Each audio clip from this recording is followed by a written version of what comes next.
Thank you. Hi. Hi. How are you? Fine. How are you? Thank you. Are you ready? Great. I am Charming always the ready. audience. Yeah. Excellent. How are you guys? Oh, look at that. Are you excited? You don't know about what, right? Okay, so thank you for that introduction. I didn't understand much. I did understand my name, so that was good. Did he say I was brilliant? Okay, good. So my name is Rami Avidan. I'm the CEO of Tele2 IoT. So I don't need to ask the question about Tele2, right? You all know the company Tele2, right? Isn't it the phenomenal company? So, Valdis, where are you? Are you in the audience somewhere? Where is here? There, the CEO of Tele2. He is fantastic, I can promise you that. We are going to talk about making the world a smarter place. And we're going to talk about IoT. How many of you have actually heard about the concept of Internet of Things? Raise a hand. Okay. Some of you, very good. And the ones of you that didn't raise your hands, shame on you. Right? IoT is at the epicenter of everything that I do. And I will share some of the things of what IoT actually is and how it is going to make the world a better place. And so let's start off with a definition of what is IoT. And so this is how we, did it come up? It did. This is how we define IoT. IoT is part of a digital journey. You've heard a lot of people around the world talk about the fact that we need to digitize, right? This is not only happening in companies, it's happening in our countries, in our cities, it's happening in our daily lives as citizens on this planet. And what is IoT then really about? It is about automating real-time information to be able to, in a very simplified manner, allow systems and people to decide upon actions. Okay? So when you think about IoT, it's actually not about technology. It's about what the technology can deliver. And so let's take a look at some of the areas where IoT is making fundamental changes. Okay? How many of you are traveling frequently with airplanes? Raise a hand. Let's say maybe once every 3 or 4 months. Okay, a few of you. Okay. So, the top left one, have you ever seen one of those before? A green button, yellow button, red button. And when you travel, and I don't know if you've thought about it, you know, you come to the airport, you go through customs very often, then you go through security. And when you go through security, the people working in that security piece of the airport, they're very hard. They're angry. They open your bag and they throw you out. And you feel like kettle, right?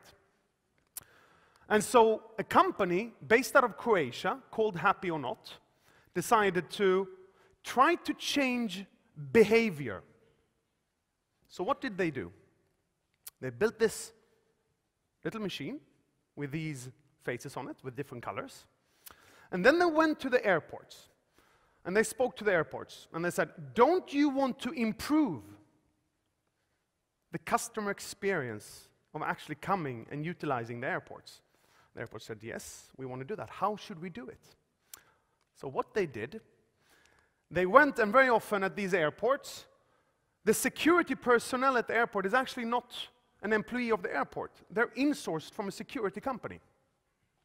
And so what they did, they linked the results of the Happy or Not technology to the bonus of the security personnel. Aha. So, the more green faces, the more money in my pocket as a security personnel. Now you can imagine when you travel, they're all smiling. Have a nice trip, sir. Can I help you? Can I carry your luggage for you? can I offer you something to eat or drink? Well, maybe not that far, right? But you can understand that here we have technology changing behavior. But it will only change behavior if you've implemented the technology in the business process. Make sense? Did you understand that? Yeah? I'm not going to go through all of them, but of course, the other one that I want, and these are, by the way, all Tele2 customers, right? I had to say that. The top right one I really like from a personal perspective. This is more from an altruistic angle, and this is a company that focuses in on delivering solutions for donations. And you know, normally when you donate, very often you have people on the street with these little boxes, and you can put some money into the boxes, and you always walk past them, right? Very rarely do you actually stop and put money in. When they digitize this process, they increase the donations with 75%. 75%. Why? Because it changed behavior. It wasn't a person. You weren't drawn in by a person. You saw this machine, you got interested in it, and you said, you know what, that's a cute idea. I'm going to donate. Right? So you can use technology to change behavior, and that's fundamental. Then, of course, IoT is used in many other areas. You know, we're tracking elephants and giraffes in Africa. We're connecting up big ports. The port here is the port of Rotterdam, right? So, you know, it's not only about changing behavior. And we're going to come in just in a few seconds talking about how and where you should implement it and why, what the actual values are in them. So talking about Tele2 then, you obviously know that Tele2 exists here and across the Baltic countries, but of course Tele2 also exists in many other markets. As a matter of fact, we still have 8 countries where we run cellular and fixed line operations, both B2B as well as B2C. And it's a rather large company, right? And we've done phenomenally well. Did you actually know that Tele2, as a group, is one of the best performing mobile operators in the world? As a matter of fact, we're top 5 on shareholder value creation over the last 20 years. And I think that's pretty damn phenomenal. And the way we've done that is that we are challengers. We don't do things the normal way. We do it in our way, in the way we believe creates values for our customers and our partners, right? And so what we've done very often is build up a business, and when it's big and strong enough, we've sold it off, right? That's the basic history of Tele2. And at Tele2's height, it was in around 30 markets around the Eurasia footprint. Then Tele2 IoT, the business that I'm then the CEO of, we started the business 5 years ago. And today it's around 200 people serving customers in 165 countries. And when we talk about customers, we don't necessarily talk about a general telco B2B customer, because they are typically much, much smaller than our customers. Our customers typically have thousands and thousands of connected assets around the world, right? And so we've obviously grown extremely fast over the last years. As a matter of fact, 16 to 17, we grew with 98.5% year on year in revenues. Now that can tell you a little bit about the adoption of IoT around the world, right? It's growing at exponential rates, and happily enough, we're growing together with it. Now, why do we see such high adoption?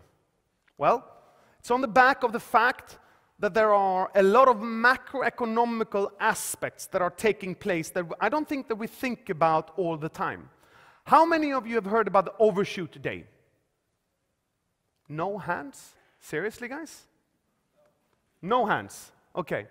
The Overshoot day is the day in the year where we consume more of the world's resources than the world can produce. Okay? And for every year, we lose a week. Okay? Now, what that tells you is that this is not a sustainable situation. We can no longer allow ourselves to consume the way we consume. We have to change it. Now, the way we're going to change it is not going to be about telling people that you're not allowed to eat foods anymore, you're not allowed to drive your car anymore, you're not allowed to travel on airplanes anymore. The way you have to do it is that you have to become much more efficient. And I will come and talk a little bit later on how we are going to become more efficient doing it. But just to give you a snippet here, are there any people in the audience from any white goods manufacturer? You know, washing machines and dishwashers? No? Okay. Let me tell you a little bit of a secret here. We happen to have a lot of these guys as customers. Now, when you buy a washing machine, let's use that as an example. How long does a washing machine live typically? 7 to 8 years is the average for a washing machine. So it's not a bad guess. Now, why do you think that it lives for 7 to 8 years? Because they want you to buy another one. That's how they make their money, right? Now, as it happens, I happen to know that they can actually build a washing machine that lasts for 20 or 30 years. Now, imagine if they would do that. What would it mean to that business? It would dramatically impact their business negatively if they remain with the same business model. But if they change the business model, their business model today is what we call a linear business model. They build and sell a product. And when they've sold it, that's it. At best, they might sell some spare parts. If they moved over into a circular business model, where they actually don't sell the washing machine, where they sell a service of what the washing machine delivers. Now what happens? They're going to go into the holy grail of revenue, which is the recurring revenue, i.e.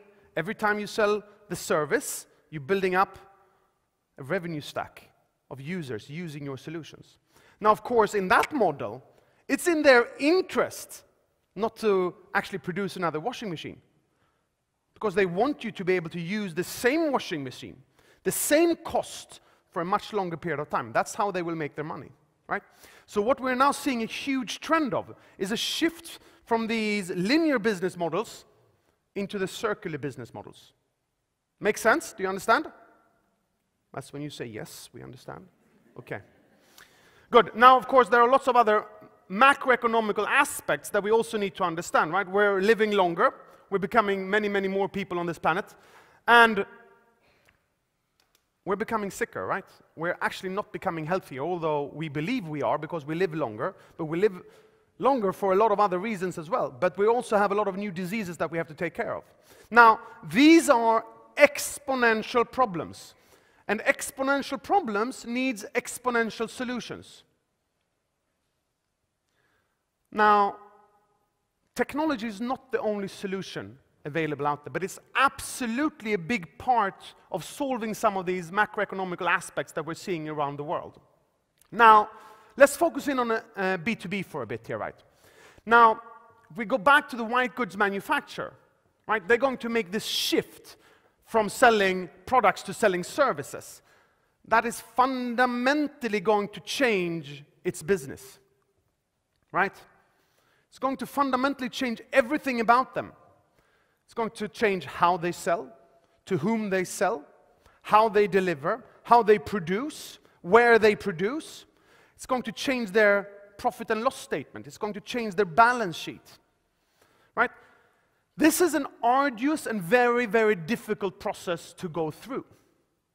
It's not a simple matter, right? And I know one of the topics at this conference here is about, okay, what now will happen when these companies are going to be forced to make this shift into services, where they're going to deploy a lot of technology in their organizations.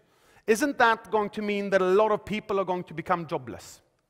So, just to touch upon this for 2 seconds. Number one, this is not happening overnight. This is not something that is going to, all of a sudden, you're going to wake up one morning and all companies around the world are digitized. Doesn't work like that, right? This is an iterative process that happens slowly but surely. One thing I can guarantee you is that unless the companies actually do digitize, they are no longer going to be with us. How many of you remember the company Kodak? Kodak? Yeah. Okay, most of you remember Kodak. Now, do you remember What happened to Kodak? There was a type of technology that they didn't adopt. Anyone remember? The digital camera. They resisted the digital camera because of the notion that, well, this is going to fundamentally change our company. We're going to have to get rid of people or retrain them, or how are we going to do it? What happened instead was that the whole company folded. So the message here is there will be a shift for people. There will be the need for retraining. Someone who's today working on a factory floor is now going to have to learn computing. They're going to have to be able to maybe manage a factory floor from a computing perspective. Do we believe that this is going to dramatically increase the unemployment rate? Absolutely not, because there are going to be an enormous amount of jobs created by the digital process. An enormous amount of jobs created. So there will be, however, a big shift from what they do today to new types of jobs. And now that is really what is going to happen. Now, we talked about this arduous process from moving from linear business models into circular business models, right? Now, we have hundreds and hundreds of customers around the world that have started and implemented these types of changes. And so what we looked at was those companies that have started doing it. Are there any common denominators, a red line in all of those companies? Can we find a model, a formula for success? We call this the Iot Winning Formula. Okay? Are you interested in finding out what the formula is? Okay. So I'm hoping that there are a lot of executives from businesses in this room today, because what I am about to share with you is the secret sauce of the companies that has actually been doing this transition and implemented these type of technologies and become very, very successful in doing so. Okay? Are you excited? Yes. Okay, good. He's an excited man, I heard that. Okay. Basically, there are 5 things. And yes, you can take photos if you want to, no problem. Look, first, it's about finding a team, a person, a leader, or a couple of leaders that will become the internal heroes. We call this innovation on the edge. What this talks about is that when you want to make fundamental changes to your business, you can't do it in the middle of your business. Because if you do it in the middle of your business, it's going to be bogged down with all of the bureaucracies and processes and structures of the existing business. Because what you're embarking on here is a huge change. You're going to fundamentally change your business.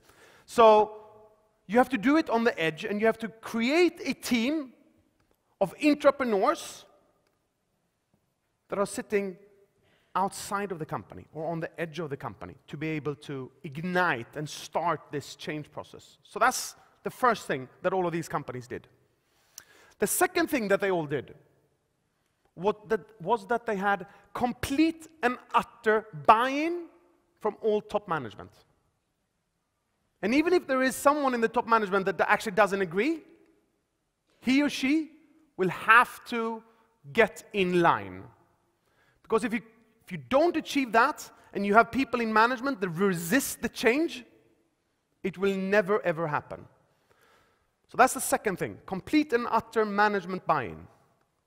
The third thing, and this is where most companies fail, is to think about this from a longevity perspective. You have to look upon this as an investment to stay alive and to become an even stronger company in the future, not as a short-term cost. This is not a cost. This is like going to the gym, right? You don't go to the gym once, and you shouldn't go once, right? You should go frequently. That's how you become strong and healthy, right? It's not about eating healthy foods just 1 week. You have to do it long term. You're investing in yourself. And this is the same for companies, right?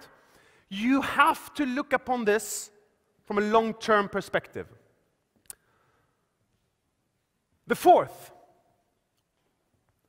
what will happen when you start this shift is that someone is going to ask you for a budget. That sounds all great. Let's go and do it. Show me the numbers. The only thing I can guarantee you is that whatever that budget looks like, it's going to be fundamentally wrong. Because no one has any idea of how the end result will actually look. So what you will have to do is to plan for flexibility. You have to plan for scalability. Because the way that this works is that you're going to have a big plan, huge vision. But then you have to start small. And when you've understood the business models and the technologies and how you're going to take it to market, excuse me, you're going to scale fast. Right?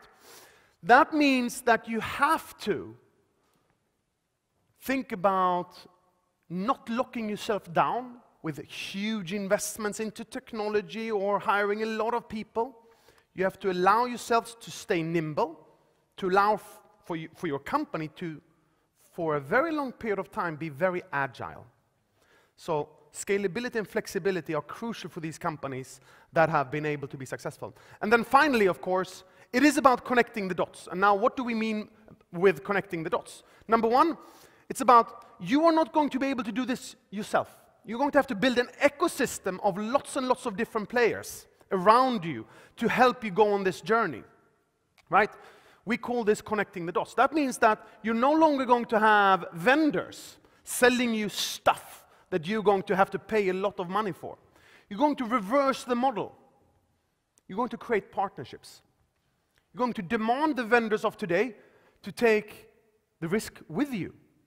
Because, of course, if you are willing to take the risk, and they're going to benefit from that, they should share the risk with you. So this is about finding the right type of entities that want to be on this journey together with you. So stop thinking about vendors and start thinking about partnerships. What type of entities do I need to interact with to be able to deliver the end result that I'm hoping for? Make sense? Okay, that was the IoT winning formula. Now, why are companies implementing this? There are 4 reasons for it. Yes, historically, it was because they wanted to become much more efficient. They wanted to be able to improve on their existing operations of their companies, right? Automating, right? You think about robotics on factory floors, for example. With robots, there are less mistakes, right? Simple as that. There are no unions. Robots, they keep on working. And yes, there is a higher investment in the beginning, but long term, of course, the marginal improvement is dramatic, right?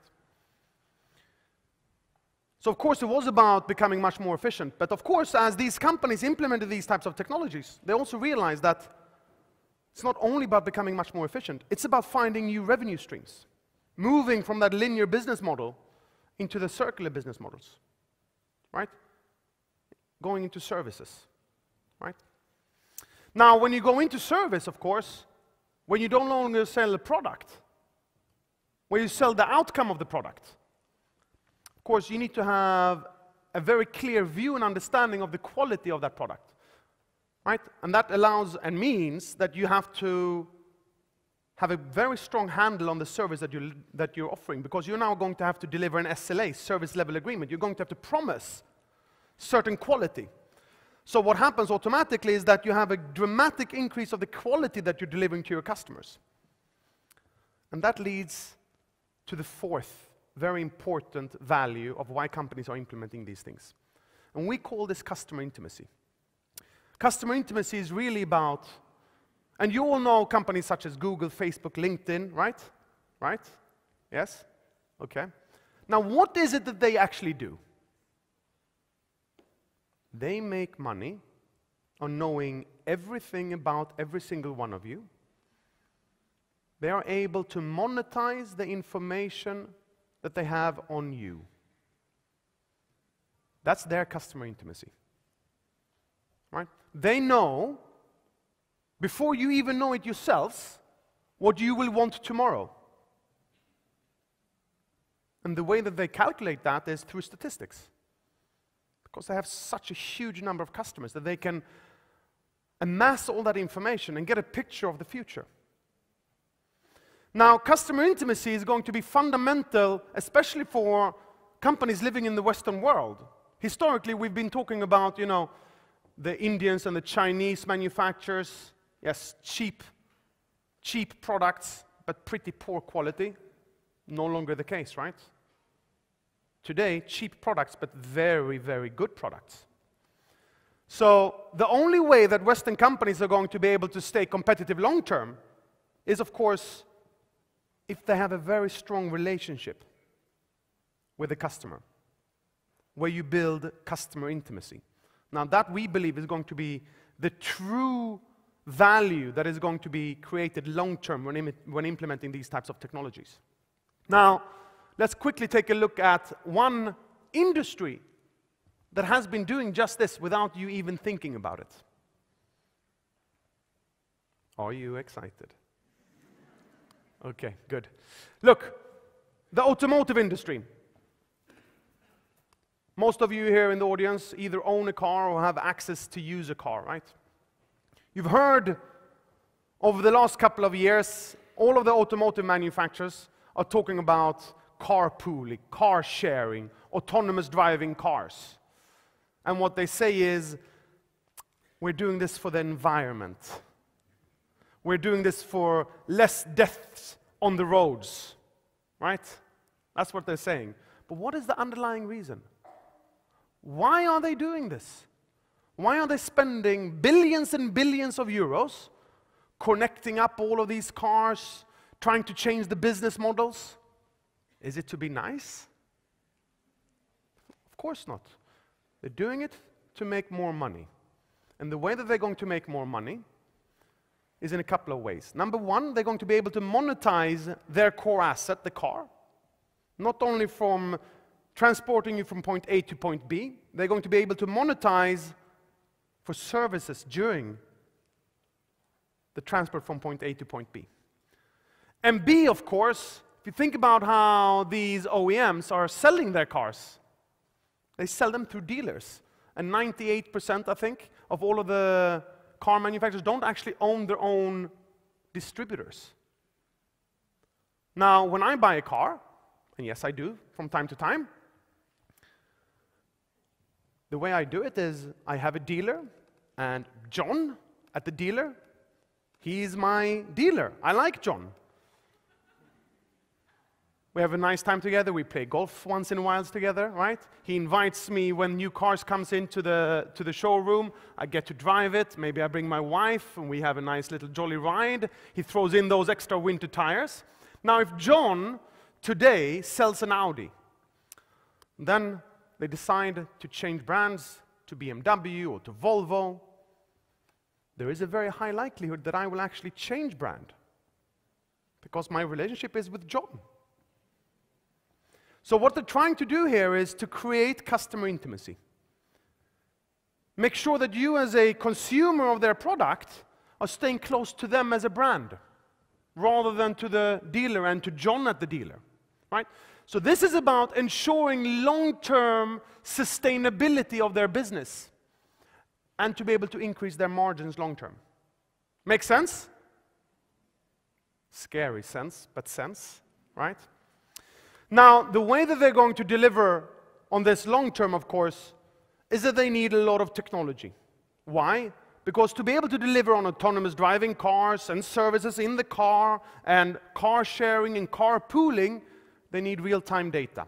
They need real-time information on what's happening with the assets that are delivering the service.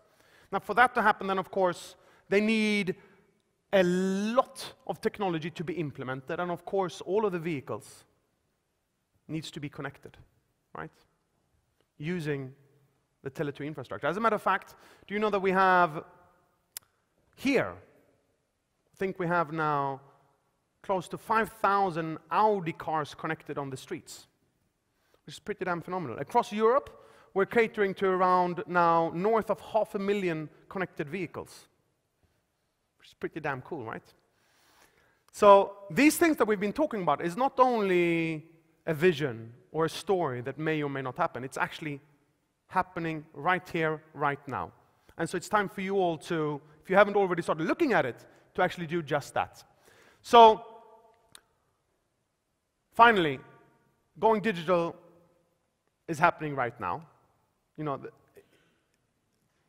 if you think that this is not going to affect you, let me just tell you, it will 101% affect every single one of you in this room in one way or another. That's just a fact. So instead of resisting it, try to embrace it. Now, if you're a business and you're thinking about this, it's important that you find your winning formula. Now, the 5 things I've talked about are just very high level. You will have to, of course, go very deep into your own organizations and understand what this will mean to you. But finding your winning formula is going to be fundamental for you. And finally, you know, this is about customer information. And the more real-time that information is for you, the more accurate your predictions will be in the future, and the better your company and stronger it will be in the future. Thank you very much for listening. I really hope you enjoyed it. Have a great day. Thank you. Thank you, Rami. Thank you. Rami. Thank you. Can we have a look of what has been said? Because actually we asked the audience just before your presentation just to say a word, what does it mean that a perfect customer service, an excellent customer service? Actually, the main words are attitude, empathy, a smile, a satisfaction, understanding, care, everything else. Do we have a comment on that regarding the IoT? Look, I think could all those things could be delivered by the perfect? Absolutely. Yep. Sure. Yeah, absolutely. I mean, look, I think IoT will for sure be able to affect all of those aspects in so many different ways. As a matter of fact, do I have 10 seconds to tell a story? Okay. So, and please don't get upset now. So, you know, I was speaking at this other event a couple of weeks ago, and it was in Stockholm, and we had the event, and I was speaking, and everyone was really happy, and then this journalist from the Baltics, I won't say which country, but you can imagine now which one it is. Not me. We had a press conference, and I said what I said today. I said, this is going to affect everybody, and it started everywhere. And he said, it hasn't started in the Baltics. And I said to him, really? Oh, that's interesting. How did you get here to Stockholm? He said, I took the airplane. I said, okay, great. And how did you get to the airport? I took a taxi, he said. I said, okay. I said, how did you order the taxi? Well, I used my app, and I pressed the button, and the taxi arrived. Now, how do you think that works? In the taxi car, there is a little device with a SIM card in it. When someone in their app presses the button, goes a little signal to the taxi car saying, please pick me up here. And then when you leave the taxi, you pay with your credit card. Same solution, goes to your bank, takes money from your bank account, transaction is done. IoT. He didn't ask any more questions. Thank you. Rami Thank you. Avidan. Perfect, thank you. Thank you.